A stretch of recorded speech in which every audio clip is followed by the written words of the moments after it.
बुजुर्गों से मिला ज्ञान। बादशाह अकबर के मन में हमेशा कोई न कोई सवाल उठता ही रहता था। एक दिन बादशाह सलामत ने बोरबल से कहा, बीरबल, दरबार में एक ऐसे आदमी को बूंद कर ले आओ जो बहुत ही बुद्धिमान हो। बीरबल कुछ देर शांत रहे, फिर बोले, जहां पनाह, मैं जल्दी ही ऐसा आदमी ढूंढकर दरबार में ले आऊंगा, लेकिन इसके लिए समय और धन की आवश्यकता पड़ेगी। बादशाह अकबर बोले, बीरबल, सोने की 300 मोहरें और 1 हफ्ते का समय हम तुम्हें देते हैं। धन और 1 हफ्ते का अवकाश लेकर बीरबल अपने घर चले गए। सारा धन उन्होंने दीन दुखियों में बांट दिया।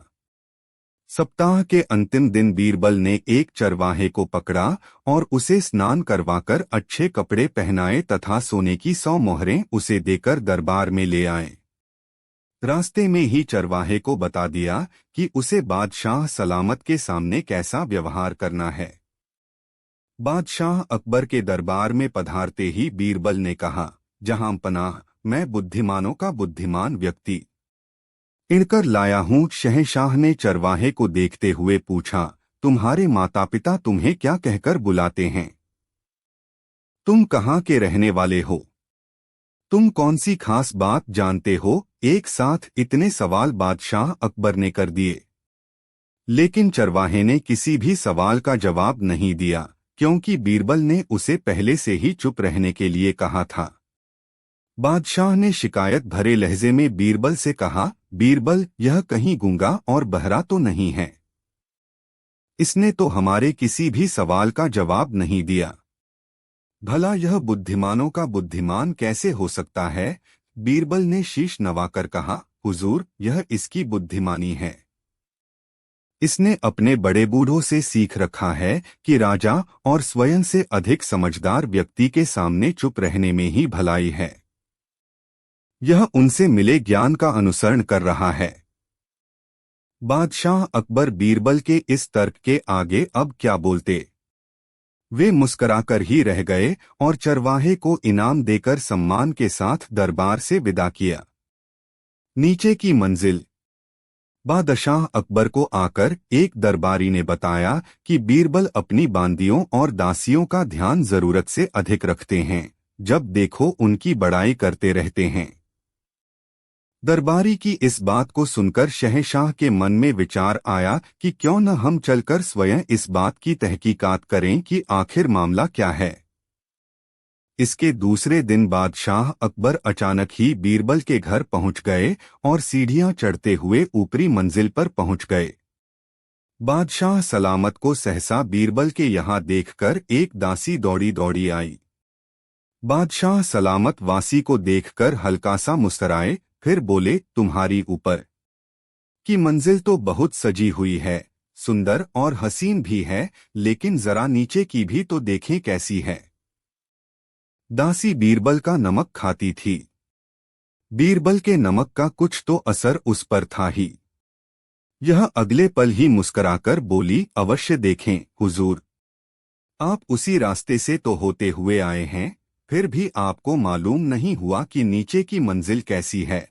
सवाल के बदले सवाल। शहंशाह भौंचक के रह गए।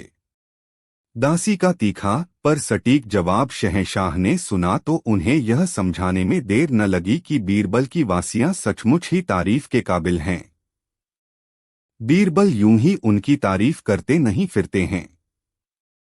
शहंशाह चुपचाप महल को लौट गए। शहंशाह अकबर फुर्सत में थे। बीरबल पास में ही बैठे हुए थे। शहंशाह के दिमाग में अचानक ही एक सवाल आ गया। बीरबल, सुना है कि बनिया बहुत समझदार होता है। शहंशाह के यह कहते ही बीरबल बोले, हाँ हुजूर, चतुराई में उनका कोई जवाब नहीं। तो क्या तुम यह साबित कर सकते हो? शहंशाह यह कहते कहते चुप हो गए। भला बीरबल बादशाह के हुक्म को कैसे नकार देते? बीरबल कुछ बनियों से मिले और कुछ चतुर बनियों को चुनकर बादशाह के सामने ले आए और बादशाह से कहा, जहां पनाह, आप जिनकी बुद्धिमानी देखना चाहते हैं वे सब दरबार में हाजिर हैं। बनिए कुछ समझ नहीं पा रहे थे। वे डरे सहमे एक तरफ खड़े थे कि आखिर मामला क्या है। इसी बीच बादशाह ने मुट्ठी खोली और उड़द की साबुत दाल दिखाते हुए बोले, हमारी हथेली पर यह क्या है? बनिए तो देखते ही जान गए कि शहंशाह की हथेली पर उड़द की दाल है। उनसे इतनी सहज बात पूछी जा रही है, अवश्य कोई खास बात है। यह सोचकर उन बनियों में से किसी ने मूंग की दाल, किसी ने अरहर की दाल और किसी ने मसूर की दाल बताई। शहंशाह क्रोधित हो गए और गरजती आवाज में बोले, बेवकूफों, यह उड़द की दाल है। बस इसी जानकारी पर बुद्धिमान बनते हो? बोलो, यह उड़द की दाल है या नहीं? बनियों ने संवेद स्वर में कहा, जी हाँ, जी हाँ, जहां पनाह वही है। बनियों का समूह जी हजूरी करता हुआ बोला, हाँ, जहां पनाह, आपने जो कहा वही है। बादशाह गुस्से से तमतमा गए और बीरबल की ओर आगने निगाहों से देखने लगे। हाजिर जवाब बीरबल बोले, जहां पनाह, देखा आपने, बनियों की यही तो बुद्धिमानी है।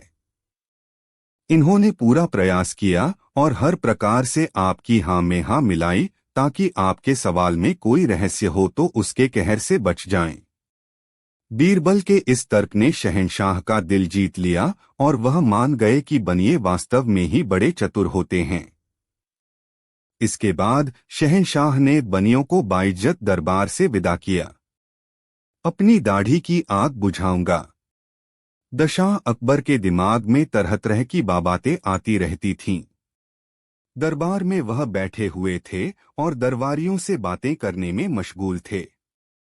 तभी अचानक उन्होंने दरबारियों से सवाल कर दिया, खुदा न करे अगर सबकी दाढ़ी में आग लग जाए और उसमें मैं भी शामिल हों तो आप सबसे पहले किसकी दाढ़ी की आग बुझाना चाहेंगे? दरबारियों में कुछ पल के लिए सन्नाटा छा गया। फिर अधिकांश दरबारियों ने संवेद स्वर में कहा, जहां पनाह की दाढ़ी की। शहंशाह को दरबारियों की बात पर यकीन नहीं हुआ। उन्होंने बोरवल की ओर देखा। वह खामोश बैठे हुए थे। शहंशाह ने बीरबल से पूछा, बताओ बीरबल, किसकी दाढ़ी की आग पहले बुझाओगे? पीपी बीरबल बोले, जहां पनाह, सच्चाई तो यही है कि मैं पहले अपनी दाढ़ी की आग बुझाऊंगा, फिर दूसरे की दाढ़ी के बारे में सोचूंगा। बीरबल ने आत्मविश्वास से कहा। बादशाह अकबर ने बीरबल को गर्व से देखा और कहा, बीरबल, तुम एक हाजिर जवाब ही नहीं बल्कि एक सच्चे व्यक्ति भी हो। बाकी लोग मुझे खुश करने के लिए झूठ बोल रहे थे, जबकि हर व्यक्ति पहले अपने बारे में ही सोचता है। हम तुम्हारे इस जवाब से बहुत खुश हैं।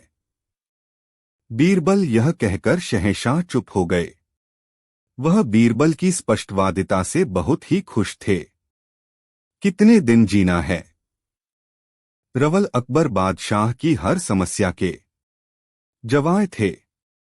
बादशाह आए दिन उनकी बुद्धि की परीक्षा लेते ही रहते थे, ताकि बीरबल अपनी बुद्धि और समझ में अधिक से अधिक विकास कर सकें।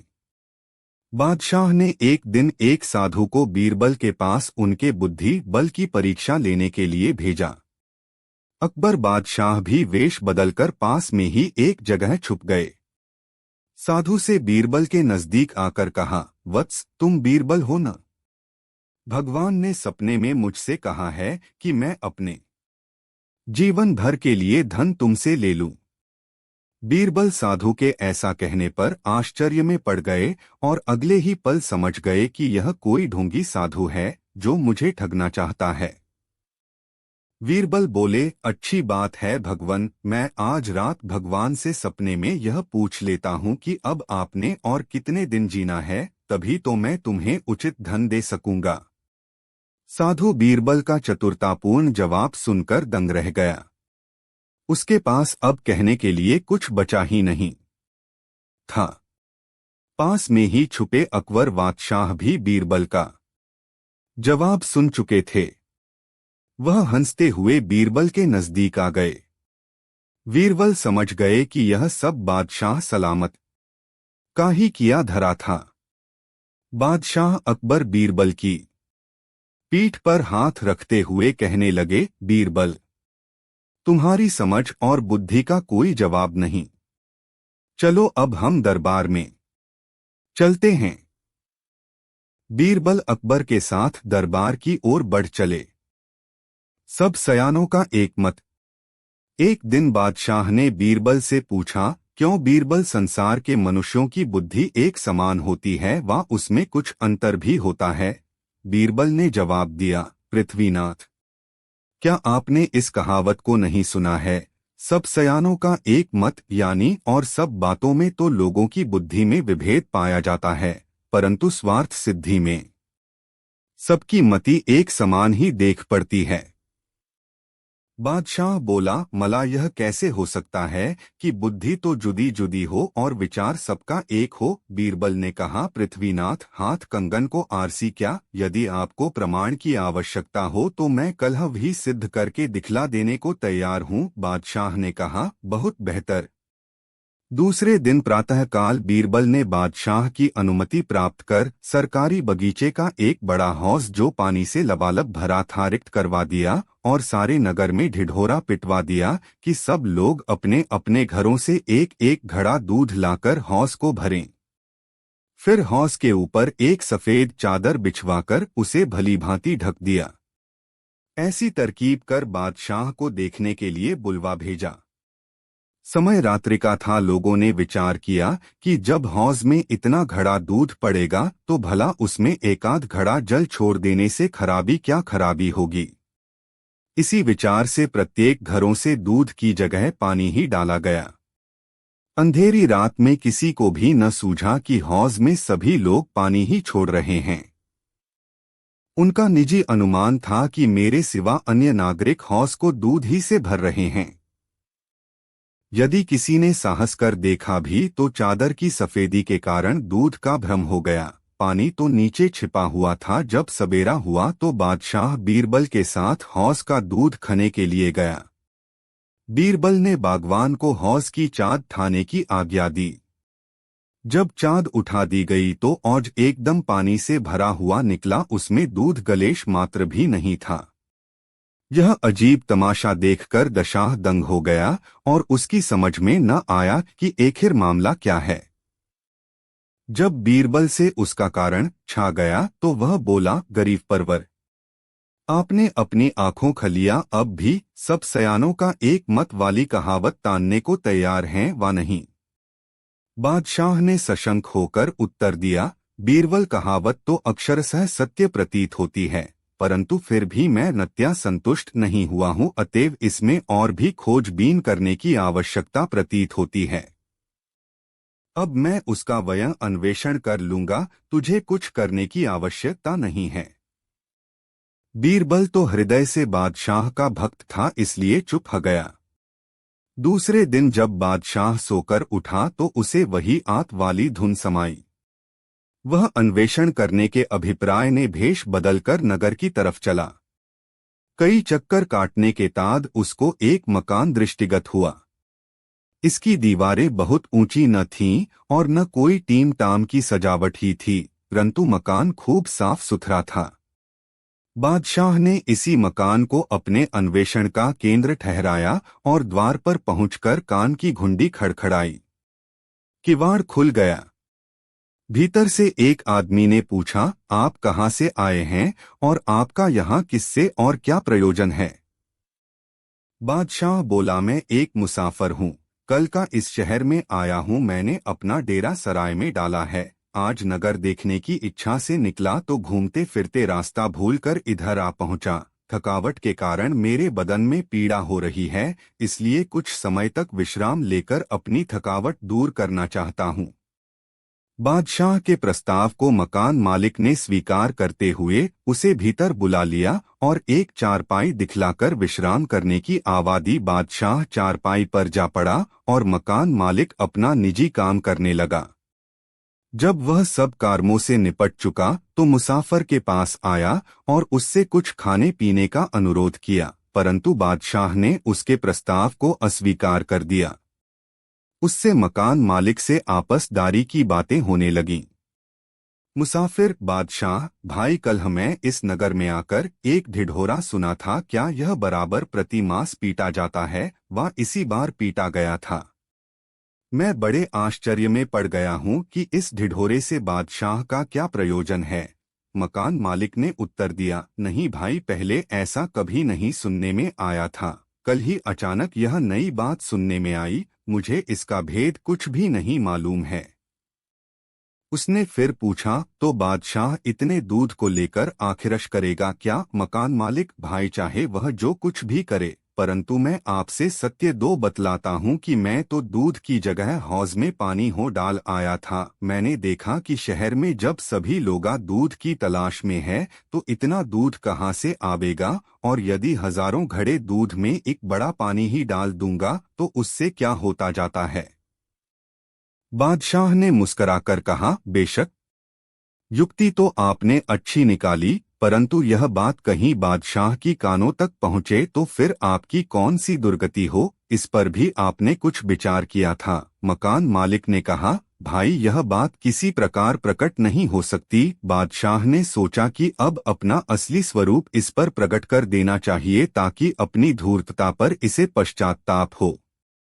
वह तुरंत अपना ऊपरी लिबास हटाकर शाही लिबास में प्रकट हुए।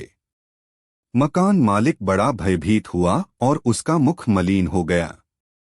तब बादशाह उसे ढांढस बंधाते हुए बोले, तुम घबराओ नहीं, इससे तुम्हारा कोई अनिष्ट न होगा। फिर असल बात तो यह है कि आपने अपने मूत्र से ही अपना दोष स्वीकार किया है। सुनो, मैं यहाँ किसो अपराधी को दंड देने के अभिप्राय से नहीं आया हूँ, केवल मुझे झूठ सब की जांच करनी थी। जो मैं शाही लिबास में आया होता तो यह बात मुझे न मालूम होती। इस प्रकार उस मकानदार को निर्भय कर बादशाह अपने चेहरे को फिर नकली लिबास में ढक लिया और उससे विदा हो एक दूसरे धनी के घर जा पहुँचे। यह धनी अपनी दयालुता के कारण सारे नगर में विख्यात हो रहा था। बादशाह ने उससे भी अपनी वही पहली युक्ति निकाली, यानी अपने को बहुत थका मांदा बतलाकर थोड़ी देर के लिए आश्रय मांगा। वह रईस बादशाह की थकावट सुन दद्याद्र होकर बोला, मियाँ मुसाफिर, यह घर आपका ही है, आप सानंद जितनी देर जी चाहे विश्राम कर लो, वह सामने कई चारपाइयाँ पड़ी हुई हैं, वहां पर आपको सब प्रकार का सुपास मिलेगा। बादशाह ने कहा, महाशय जी, मैं अपने भार से आपको दबाने नहीं आया हूँ, बल्कि थोड़ी थकावट मिटाकर राही हो जाऊंगा। फिर उन दोनों में देशकाल की बातें छिड़ी। बातों दो में फंसाकर बादशाह ने फिर उससे वही बात छेड़ी। तब रईस बोला, भाई, किफायत सभी को पसंद है, दूसरे लोगों ने चाहे भले ही दूध डाला हो, परंतु मैंने तो पानी ही डाला है। बादशाह ने कहा, परंतु इस पर आपने आगा पीछा का विचार नहीं किया, नहीं तो दूध की जगह पानी न डालते। अगर किसी प्रकार यह बात बादशाह को प्रकट हो जाएगी तो आप राजाज्ञा भंग करने के अपराधी होंगे। धनाढ़ ने कहा, सिवा मेरे और आपके दूसरा कोई भी मनुष्य इस बात को नहीं जानता। यदि तुम नहीं कहोगे तो बादशाह किसी प्रकार नहीं जान सकता। बादशाह ने अपना नकली लिबास उतारकर अलग रख दिया और उसके देखते दो असली लिबास में हो गया। काटो तो बदन में लोहू नहीं, बेचारा धनाढ़ एकदम ठिठुक गया, उसके हवास गुम हो गए। तब बादशाह उसे आश्वासन देते हुए बोला, चिंता करने की कोई बात नहीं है, जैसे आपने किया है उसी प्रकार सभी लोग अपने दो घर किया करते हैं, परंतु उसके लिए किसी को दंड नहीं दिया जाता। उसे धीरज दे। बादशाह शाही पोशाक बदलकर चला गया और बीरबल के पांडित्य की सतत प्रशंसा की। तीसरी नजर का कमाल। हंशाह अकबर बीरबल की बुद्धि की परीक्षा अक्सर ही लेते रहते थे। एक रोज बादशाह अकबर ने अपनी बहुमूल्य अंगूठी अंगुली से निकाली और एक विश्वसनीय दरबारी को देते हुए कहा, यह राज की बात है, किसी को बताना नहीं है और सबसे छिपाकर रखना है। दरबारी ने सिर झुकाकर बादशाह के हुक्म को सिर माथे पर धर लिया। दरबार में बीरबल आए तो बादशाह बोले, बीरबल, क्या तुम्हें पता है, हमारी अंगूठी आज सुबह से ही नहीं मिल रही है। पता नहीं कब अंगुली से निकलकर गिर गई। बीरबल यह सुनकर अवाक रह गए। शहंशाह ने आगे कहा, लगता है उसे किसी बाहरी आदमी ने लिया है। तुम तो ज्योतिष विद्या के जानकार हो, यह काम मैं तुम्हारे जिम्मे लगाता हूं। अंगूठी का पता जल्द से जल्द लगाओ। बीरबल ने इधर उधर गौर से देखा, फिर शहंशाह की आंखों में देखा, इसके बाद दरबारियों के चेहरों की तरफ देखा। बीरबल को पता था कि बादशाह सलामत की वह अंगूठी बहुत ही मूल्यवान है और वह उसे बहुत ही संभाल कर रखा करते हैं। वह कहीं गुम नहीं हो सकती या चोरी नहीं हो सकती। बीरबल ने बहुत सोचने विचारने के बाद कहा, हुजूर, मेरी तीसरी दृष्टि माफ बताती है कि जिसके पास अंगूठी है उसकी दाढ़ी में तिनका है। बीरबल के इतना बोलने पर दरबारी एक दूसरे को देखने लगे। बीरबल की निगाह सबके चेहरे पर घूम रही थी। इतने में बीरबल ने देखा कि बादशाह के सिंहासन के पास बैठा एक दरबारी घबराकर अपना मुंह और वाड़ी टटोल रहा है। बादशाह ने उस दरबारी को ही अंगूठी दी थी। बीरबल से उस दरबारी की हरकत छिपी नहीं रह सकी। बीरबल में तुरंत ही उस दरबारी की ओर इशारा करते हुए कहा, देखिए जहांपनाह, आपकी अंगूठी को चुराने वाला चोर आपके सिंहासन के पास ही बैठा है। शहंशाह अब क्या बोलते। वह बीरबल की चतुराई से बहुत ही प्रसन्न हुए और कहा, बीरबल, वास्तव में ही तुम्हारे पास तीसरी नजर है। दरबारी भी बीरबल की इस बुद्धिमता से आश्चर्यचकित थे। कुछ भी नहीं बचा।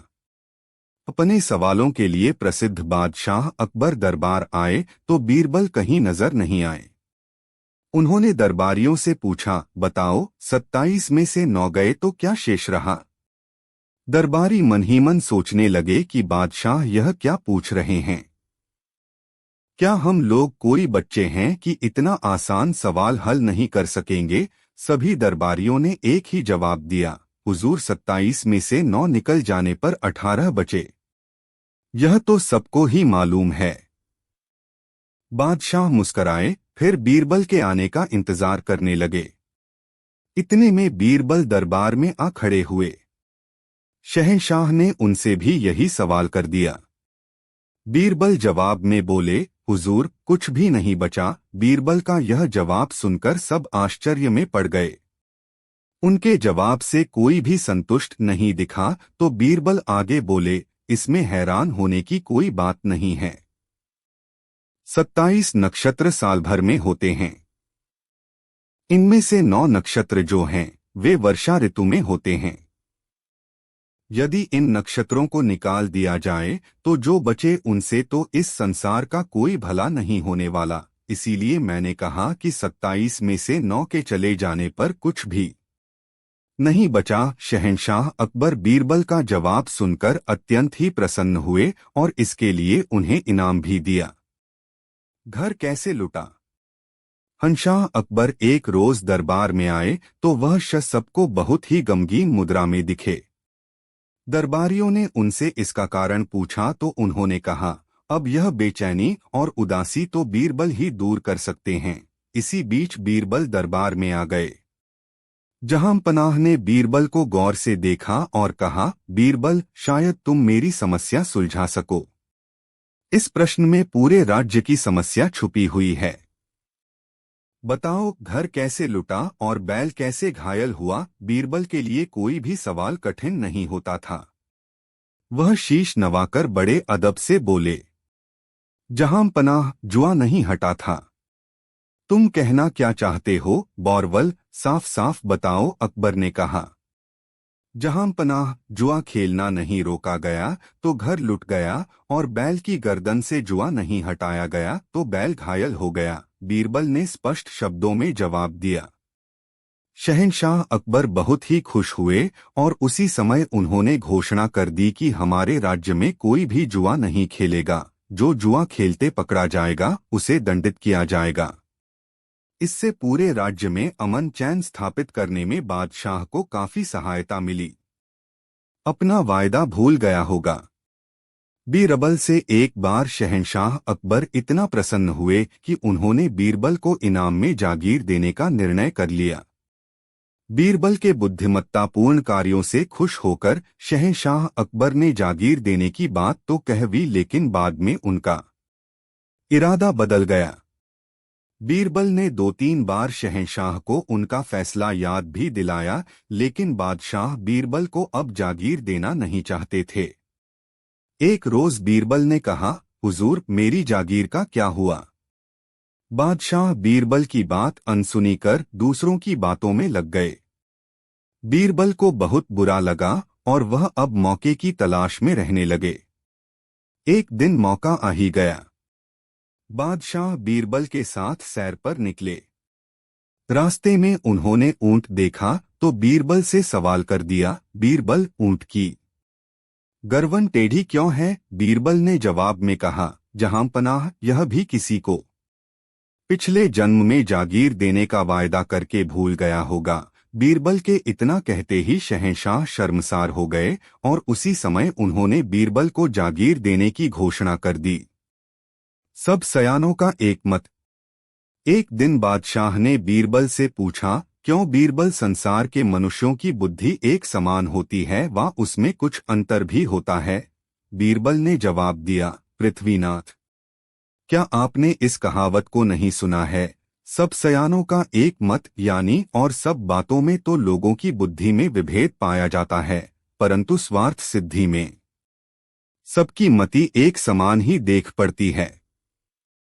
बादशाह बोला, मला यह कैसे हो सकता है कि बुद्धि तो जुदी जुदी हो और विचार सबका एक हो? बीरबल ने कहा, पृथ्वीनाथ, हाथ कंगन को आरसी क्या? यदि आपको प्रमाण की आवश्यकता हो तो मैं कल भी सिद्ध करके दिखला देने को तैयार हूँ। बादशाह ने कहा, बहुत बेहतर।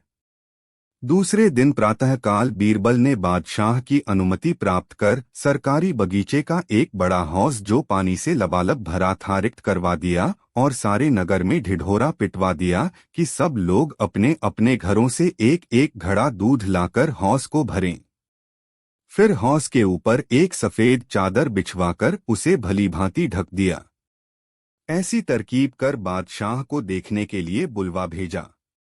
समय रात्रि का था। लोगों ने विचार किया कि जब हौज में इतना घड़ा दूध पड़ेगा तो भला उसमें एकाध घड़ा जल छोड़ देने से खराबी क्या खराबी होगी। इसी विचार से प्रत्येक घरों से दूध की जगह पानी ही डाला गया। अंधेरी रात में किसी को भी न सूझा कि हौज में सभी लोग पानी ही छोड़ रहे हैं। उनका निजी अनुमान था कि मेरे सिवा अन्य नागरिक हौज को दूध ही से भर रहे हैं। यदि किसी ने साहस कर देखा भी तो चादर की सफेदी के कारण दूध का भ्रम हो गया। पानी तो नीचे छिपा हुआ था। जब सवेरा हुआ तो बादशाह बीरबल के साथ हौज का दूध खने के लिए गया। बीरबल ने बागवान को हौज की चाद ठाने की आज्ञा दी। जब चाद उठा दी गई तो औज एकदम पानी से भरा हुआ निकला। उसमें दूध गलेश मात्र भी नहीं था। यह अजीब तमाशा देखकर दशाह दंग हो गया और उसकी समझ में न आया कि आखिर मामला क्या है। जब बीरबल से उसका कारण छा गया तो वह बोला, गरीब परवर, आपने अपनी आंखों खलिया अब भी सब सयानों का एक मत वाली कहावत तानने को तैयार हैं व नहीं? बादशाह ने सशंक होकर उत्तर दिया, बीरबल, कहावत तो अक्षरशः सत्य प्रतीत होती है, परंतु फिर भी मैं नत्या संतुष्ट नहीं हुआ हूँ, अतएव इसमें और भी खोजबीन करने की आवश्यकता प्रतीत होती है। अब मैं उसका वयं अन्वेषण कर लूंगा, तुझे कुछ करने की आवश्यकता नहीं है। बीरबल तो हृदय से बादशाह का भक्त था, इसलिए चुप हो गया। दूसरे दिन जब बादशाह सोकर उठा तो उसे वही आत वाली धुन समाई। वह अन्वेषण करने के अभिप्राय ने भेष बदलकर नगर की तरफ चला। कई चक्कर काटने के बाद उसको एक मकान दृष्टिगत हुआ। इसकी दीवारें बहुत ऊंची न थीं और न कोई टीम टाम की सजावट ही थी, परंतु मकान खूब साफ सुथरा था। बादशाह ने इसी मकान को अपने अन्वेषण का केंद्र ठहराया और द्वार पर पहुंचकर कान की घुंडी खड़खड़ाई। किवाड़ खुल गया। भीतर से एक आदमी ने पूछा, आप कहाँ से आए हैं और आपका यहाँ किससे और क्या प्रयोजन है? बादशाह बोला, मैं एक मुसाफिर हूँ। कल का इस शहर में आया हूँ। मैंने अपना डेरा सराय में डाला है। आज नगर देखने की इच्छा से निकला तो घूमते फिरते रास्ता भूलकर इधर आ पहुँचा। थकावट के कारण मेरे बदन में पीड़ा हो रही है, इसलिए कुछ समय तक विश्राम लेकर अपनी थकावट दूर करना चाहता हूँ। बादशाह के प्रस्ताव को मकान मालिक ने स्वीकार करते हुए उसे भीतर बुला लिया और एक चारपाई दिखलाकर विश्राम करने की आवाज़ दी। बादशाह चारपाई पर जा पड़ा और मकान मालिक अपना निजी काम करने लगा। जब वह सब कामों से निपट चुका तो मुसाफिर के पास आया और उससे कुछ खाने पीने का अनुरोध किया, परंतु बादशाह ने उसके प्रस्ताव को अस्वीकार कर दिया। उससे मकान मालिक से आपसदारी की बातें होने लगीं।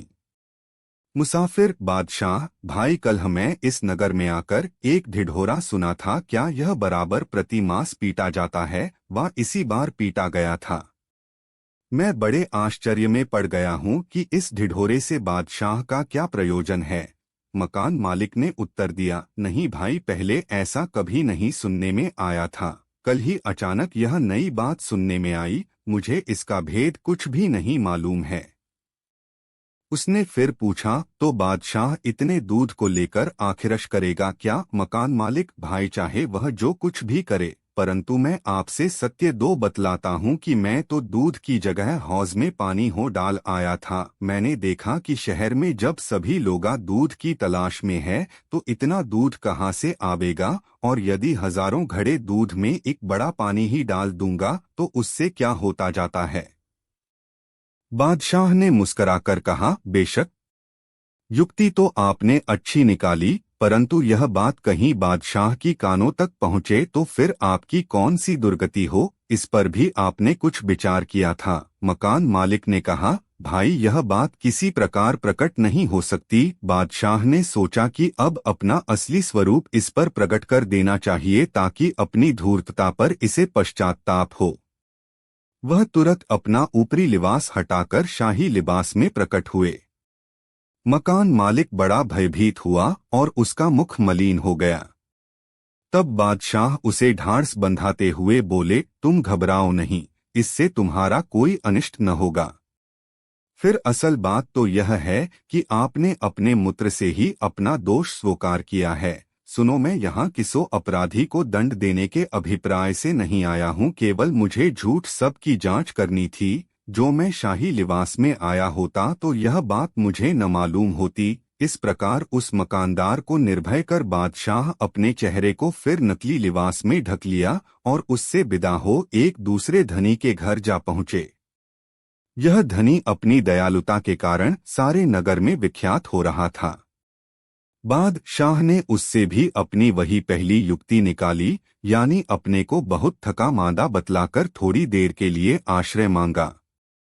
वह रईस बादशाह की थकावट सुन दद्याद्र होकर बोला, मियाँ मुसाफिर, यह घर आपका ही है। आप सानंद जितनी देर जी चाहे विश्राम कर लो। वह सामने कई चारपाइयाँ पड़ी हुई हैं, वहां पर आपको सब प्रकार का सुपास मिलेगा।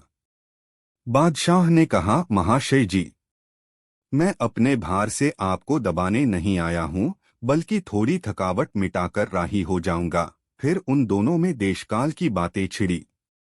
बातों दो में फंसाकर बादशाह ने फिर उससे वही बात छेड़ी। तब रईस बोला, भाई, किफायत सभी को पसंद है। दूसरे लोगों ने चाहे भले ही दूध डाला हो, परंतु मैंने तो पानी ही डाला है। बादशाह ने कहा, परंतु इस पर आपने आगा पीछा का विचार नहीं किया। नहीं तो दूध की जगह पानी न डालते। अगर किसी प्रकार यह बात बादशाह को प्रकट हो जाएगी तो आप राजाज्ञा भंग करने के अपराधी होंगे। धनाढ़ ने कहा, सिवा मेरे और आपके दूसरा कोई भी मनुष्य इस बात को नहीं जानता। यदि तुम नहीं कहोगे तो बादशाह किसी प्रकार नहीं जान सकता। बादशाह ने अपना नकली लिबास उतारकर अलग रख दिया और उसके देखते दो असली लिबास में हो गया।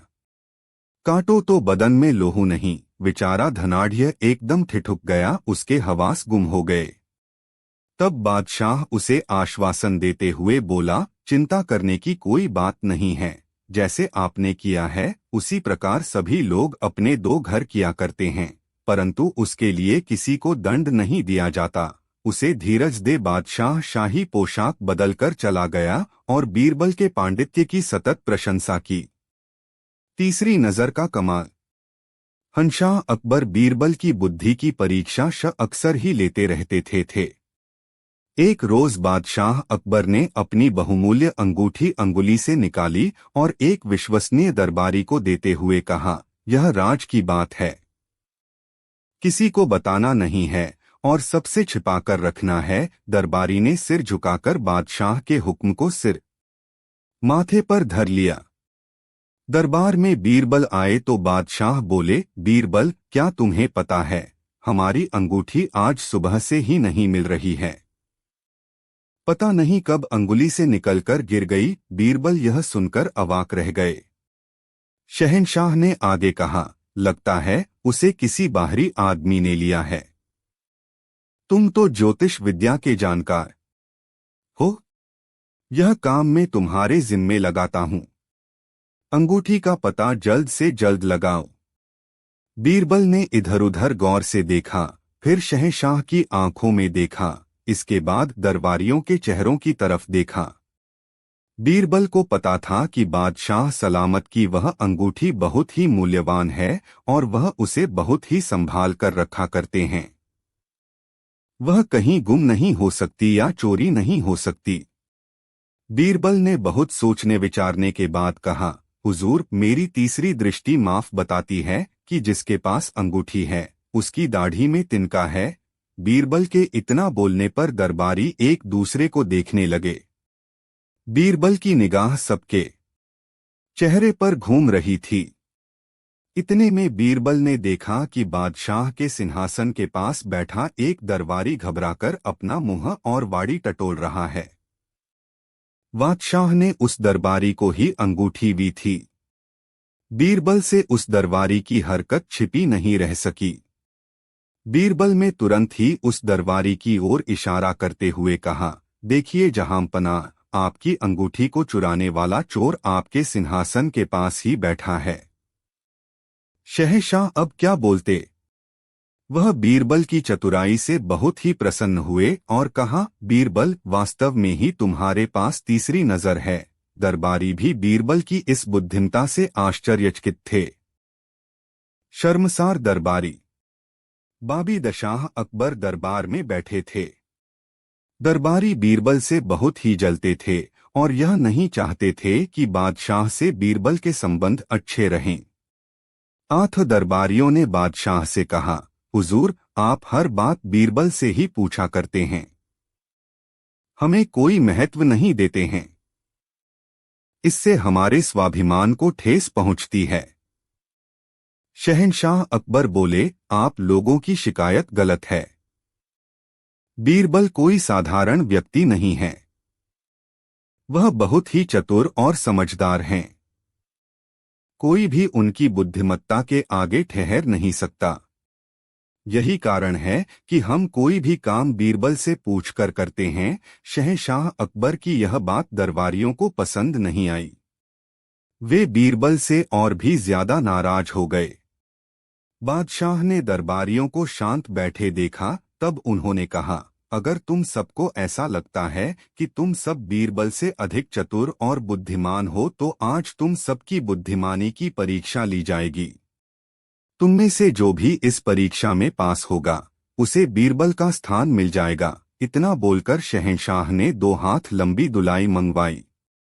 अब बादशाह ने दरबारियों की तरफ देखते हुए कहा, देखो, मैं लेट जाता हूँ और तुम सब एक एक करके मेरा शरीर इस बुलाई से ढकने का प्रयास करो। मेरे शरीर का कोई भी अंग खुला नहीं रहना चाहिए।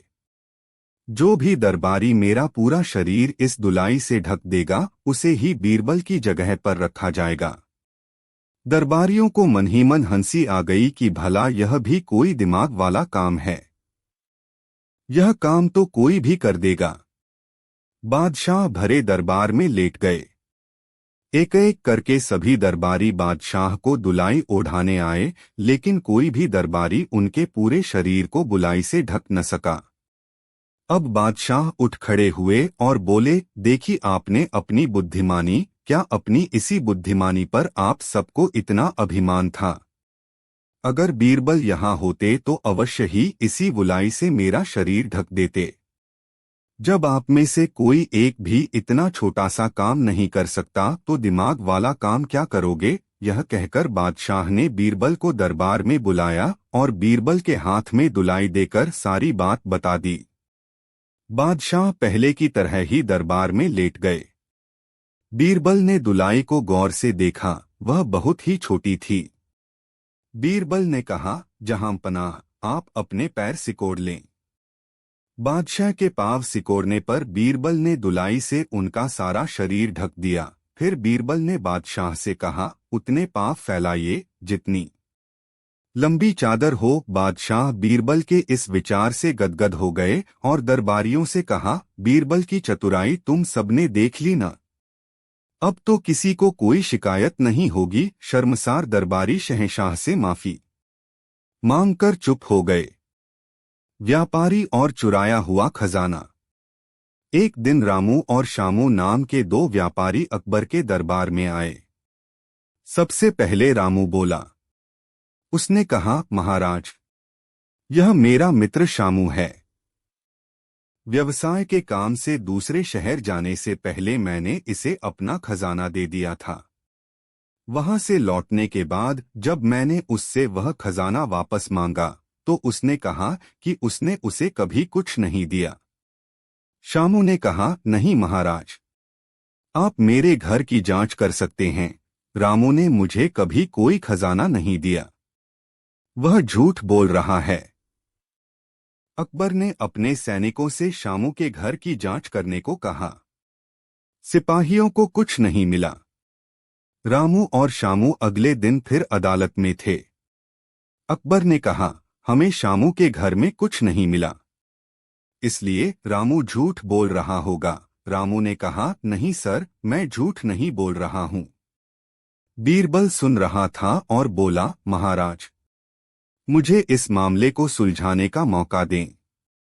वास्तव में मुझे खजाना मिल गया है और मैंने इसे अपने घर में रखा है।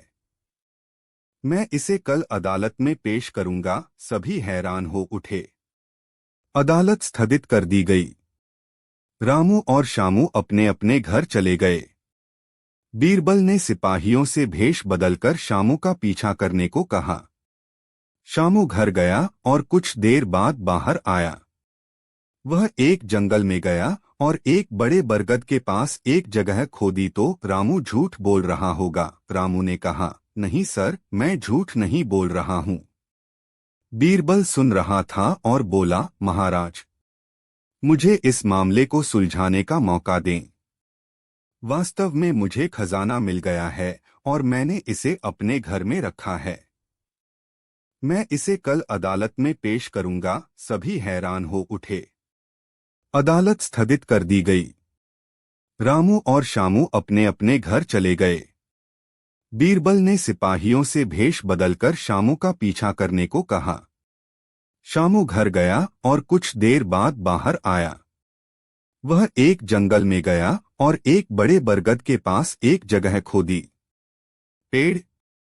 उसने एक बड़ा थैला निकाला जिसमें आभूषण थे। तुरंत सिपाहियों ने उसे गिरफ्तार कर लिया।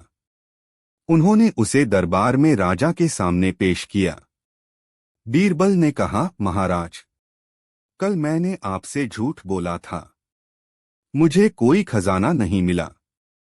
मैं यह पता लगाना चाहता था कि क्या शामू निर्दोष है। लेकिन जब मैंने ऐसा कहा तो शामू चिंतित हो गया और उसने जाकर उस स्थान की जांच की जहां उसके पास खजाना था। वास्तव में खजाना छिपा हुआ है, इसलिए कृपया शामू को गिरफ्तार करें और यह खजाना रामू को सौंप दें। अकबर बीरबल से बहुत खुश थे। इस बार दरबारियों ने बीरबल को मारने की सोची, जिसके लिए महाराज के प्रिय नाई से बात की गई। नाई ने बीरबल को मारने के लिए अच्छी खासी मोटी रकम की मांग की, जिसे दरबारियों ने आसानी से मान लिया। मौका पाते ही नाई ने अपना दांव खेला। उसने अकबर से कहा कि अकबर को उनके पिता हुमायूं के लिए कुछ विशेष करना चाहिए। इस बात पर अकबर ने अत्यंत दुखी स्वर में कहा, तुम्हारी बात तो सही है, पर मेरे पिता का स्वर्गवास हो गया है, अब क्या कर सकता हूँ जिसे उन्हें प्रसन्नता मिले। इस बात पर नाई ने कहा कि वह एक ऐसी विद्या जानता है जिसके जरिए किसी व्यक्ति को आपके पिता के पास भिजवाया जा सकता है, जो आपके पिता की इच्छा पूछकर आपको बता सके, लेकिन यह व्यक्ति बुद्धिमान, सच्चा और क्षण में उचित निर्णय ले सके, ऐसे गुण वाला होना चाहिए। यह सब गुण जानने के बाद अकबर को बीरबल का ही नाम सूझा और अकबर ने बीरबल को दरबार में आने का संदेश भेजा। दूसरे दिन अकबर ने बीरबल को पूरी बात बताई और कहा बीरबल की एक समाधि बनाई जाएगी जिस पर मंत्र पढ़े जाएंगे, जिसके बाद बीरबल स्वर्ग जाकर हमारे पूर्वजों के समाचार पूछकर आएगा। तब बीरबल ने पूछा, इस उत्तम कार्य का सुझाव किसने दिया महाराज? अकबर ने बड़े गर्व से नाई का नाम लिया। अकबर ने बीरबल से पूछा, क्या तुम तैयार हो? तब बीरबल ने कहा, महाराज मुझे कुछ दिनों का वक्त दें, मैं अपने घर की कुछ व्यवस्था करके जाना चाहता हूं, क्योंकि धरती से स्वर्ग तक के सफर में बहुत वक्त बीत जाएगा। अकबर ने बीरबल को 1 महीने का वक्त दिया। 1 महीना बीता और कहे अनुसार बीरबल की समाधि बनाई गई, मंत्र पढ़े गए, जिसके बाद बीरबल उस समाधि में सुला दिया गया। दरबारियों ने चैन की सांस ली और नाई को मुंह मांगी रकम दी गई। कुछ महीने बाद एक संदेशा आया, बीरबल स्वर्ग से पूर्वजों का संदेश लेकर आ गया है। यह सुनकर दरबारी और नाई डर गए। वे सभी दरबार पहुंचे। दरबार में बीरबल ने अकबर को समाचार दिए कि स्वर्ग में सभी कुशल हैं। तब अकबर ने पूछा कि वहां कोई कमी हो तो बताओ, हम उसे पूरा करेंगे। बीरबल ने कहा, है महाराज, स्वर्ग में कोई नाई नहीं है। देखिए मेरे भी बाल एवं दाढ़ी काफी बढ़ गए हैं। हमें वहां एक नाई भेजना चाहिए। तब उसी नाई को भेजने का फैसला लिया गया।